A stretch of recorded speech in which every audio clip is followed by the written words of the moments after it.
the feast with honor and respect. The third form of the dance is usually performed on the occasion of erection of memorial stone by the rich couple in a village known as Lupat.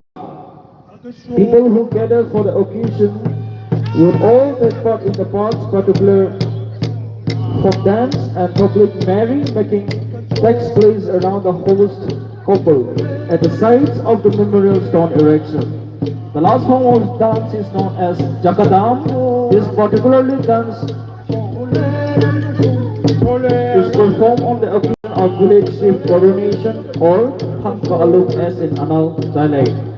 The different forms of folk dance of the Anal community inherits from the past symbolize a good relationship of social fraternity for the prosperity of peace and harmony throughout the generations.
Give them a round of applause. Thank you so much. Cultural Youth and Culture Club. Thank you so much. Thank you so much. It says culture upon the sense of beauty. Thank you so much for beautifying our tribe with your beautiful performance, beautiful cultural dance. May, huh?